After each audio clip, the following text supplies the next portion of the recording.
Atom के बारे में मैं बहुत मज़ीद डीपली एक्सप्लेन करूँगा, क्योंकि अगर आपने ऑर्गेनिक केमिस्ट्री पढ़नी है तो आपको एटम को समझना बहुत ज़रूरी है कि एटम क्या है, उसका स्ट्रक्चर कैसा है, कितने शेल होते हैं, ठीक है, क्या क्या चीज़ें इसके अंदर इन्वॉल्व हैं एक एटम के स्ट्रक्चर को बनने के लिए।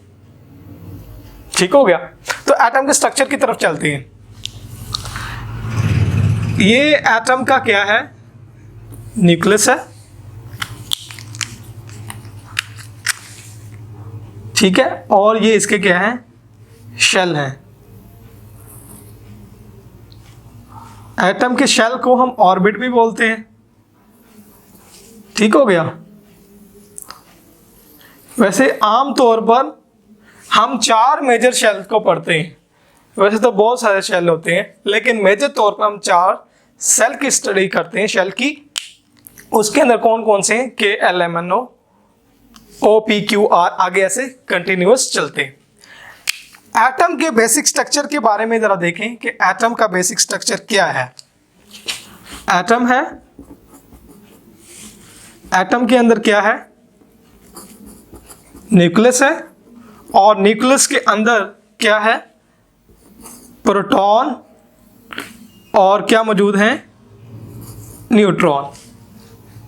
ठीक है, एटम है, एटम के अंदर न्यूक्लियस है, न्यूक्लियस के अंदर क्या मौजूद है, प्रोटॉन और न्यूट्रॉन। प्रोटॉन के ऊपर पॉजिटिव चार्ज है, जबकि न्यूट्रॉन के ऊपर कोई चार्ज नहीं, ये न्यूट्रल है। ठीक है, न्यूक्लियस के बाहर क्या है, शेल मौजूद है, और इन शेल को हम ऑर्बिट भी कहते हैं, जिसको उर्दू हिंदी में हम क्या बोलते हैं, मिदार बोलते हैं। ठीक है, ये ऑर्बिट। एटम के अंदर न्यूक्लियस के अंदर प्रोटॉन और न्यूट्रॉन, और प्रोटॉन न्यूक्लियस के बाहर क्या मौजूद है, शेल और ऑर्बिट मौजूद है।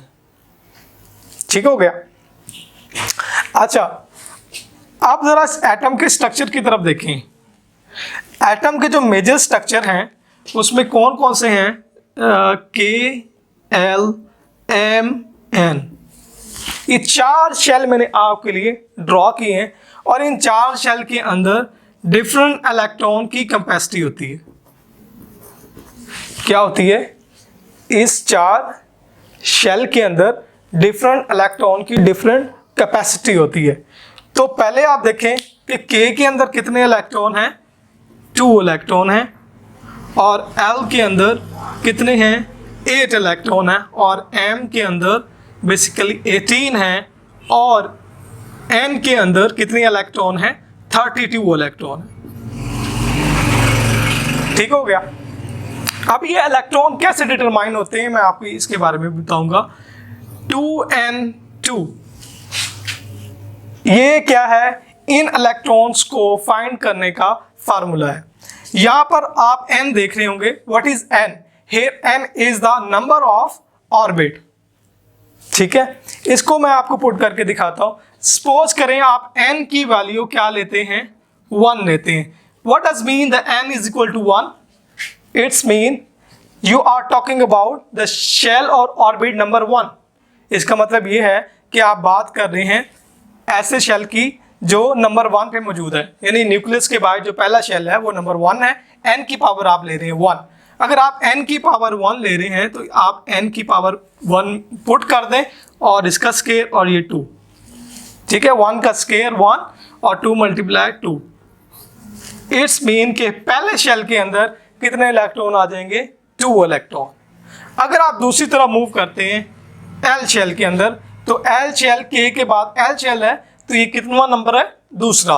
तो अगर आप n की पावर क्या लेते हैं, 2 लेते हैं, तो 2 का स्केयर क्या हो जाएगा, 4, और 4 टू द 8।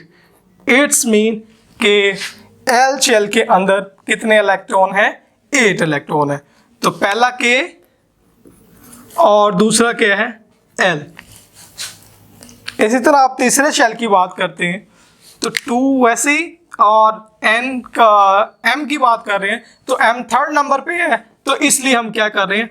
अच्छा, अगर आप 3rd नंबर पे मालूम करना चाहते हैं कि 3rd नंबर शेल पे क्या है, कितने इलेक्ट्रॉन मौजूद हैं, आप सिंपली क्या करेंगे, इस फार्मूले के अंदर n की पावर 3 ले लें और इसको स्क्वायर कर दें, तो क्या होगा 9 to the 18, तो 18 इलेक्ट्रॉन हो जाएंगे। अब इट्स मीन क्या है, ये थर्ड शेल जो कि m शेल है उसके अंदर कितने इलेक्ट्रॉन हैं, 18 इलेक्ट्रॉन है। इस तरह हम n की बात करते हैं, n हमारे पास फोर्थ नंबर पे है, तो n की पावर आप 4 ले रहे हैं और उसका स्क्वायर, तो 4 का स्क्वायर क्या हो जाएगा 16 to 32, ठीक है, तो 32 इलेक्ट्रॉन हो गए। तो ये हमारे पास कौन सा शेल आ गया, n शेल आ गया, ठीक है। शेल के बारे में एक और चीज देखें, ये वाला जो शेल है सबसे लास्ट वाला शेल, इस शेल को हम दो बातें करते हैं, इस शेल को हम दो नाम देते हैं। पहला क्या है, outer most shell, outer most shell, और इसी शेल को, आखिरी वाले शेल को हम वैलेंस शेल भी कहते हैं। तो कंफ्यूज नहीं होना, ये एक ही मतलब है, ठीक है। अक्सर स्टेटमेंट पे आपको आउटर मोस्ट शेल मिलता है और अक्सर स्टेटमेंट पे आपको वैलेंस शेल मिलता है, तो कंफ्यूज नहीं होना आपने। आउटर मोस्ट शेल यानी एक किसी एटम का आखिरी वाला शेल, वैलेंस शेल का मतलब भी यही है कि किसी एटम का आखिरी वाला शेल। तो ये मैंने आपको शेल के बारे में बताया कि आउटर मोस्ट शेल क्या है, किसी एटम का आखिरी शेल क्या कहलाता है, आउटर मोस्ट शेल, और किसी एटम का आखिरी शेल को हम ये भी कहते हैं कि ये वैलेंस शेल भी है। इस शेल की बहुत ज़्यादा इंपॉर्टेंस है। अगर आप इस शेल को समझते हैं कि ये शेल क्या है, इसकी क्या इंपॉर्टेंस हो सकती है, मैं भी आपको बताता हूँ। आप ये देखें कि जो वैलेंस शेल है, ये जो आखिरी वाला शेल है, ये डिसाइड करता है कि कोई भी एटम दूसरे एटम के साथ कितने बॉन्ड बनाएगा। ये क्या है, इसके आउटर मोस्ट शेल के इलेक्ट्रॉन डिसाइड करते हैं, ठीक है। मिसाल के तौर पर अगर मैं आपके लिए इस एटम को कार्बन एटम कह देता हूं, तो कार्बन एटम का जो एटॉमिक नंबर होता है वो 6 होता है। इसका मतलब क्या है कि पहले शेल के अंदर कितने इलेक्ट्रॉन आएंगे, दो इलेक्ट्रॉन आएंगे, बाकी रिमेनिंग कितने होंगे, 6 में से 2 गए, 4 बच जाएंगे, तो एल शेल हमारे पास 4 होगा। अब ये देखें कि ये जो दो शेल हैं, कार्बन एटम के कितने शेल हैं, 2 शेल हैं, इसके अंदर कितने एटॉमिक नंबर कितना है कार्बन का, 6 है, तो 6 का मतलब क्या है, इसके अंदर कितने इलेक्ट्रॉन आएंगे, 6 इलेक्ट्रॉन आएंगे। तो पहले शेल की जो कैपेसिटी है वो 2 है और दूसरे शेल की कैपेसिटी क्या है, वो 8 है, बट हमारे पास रिमेनिंग इलेक्ट्रॉन कितने हैं, 4 इलेक्ट्रॉन है, तो इसलिए ये हमारे पास 4 इलेक्ट्रॉन हो गए। और यहाँ पर देखें 2 और 4 क्या हो गए, 6 हो गए। तो यहाँ पर आपका जो एल शेल है ये आपका आउटर मोस्ट शेल भी है और वैलेंस शेल भी है, ठीक हो गया। अब ये जो L4 है इसका मतलब क्या है, ये इसका आउटर मोस्ट शेल है, और अभी मैंने आपको बताया कि जितने उसके आखिरी शेल में इलेक्ट्रॉन मौजूद होंगे वो डिसाइड करेगा कि और कितने एटम के साथ मैं बॉन्ड बना सकूं, ठीक है। इसको हम कहते हैं वैलेंसी।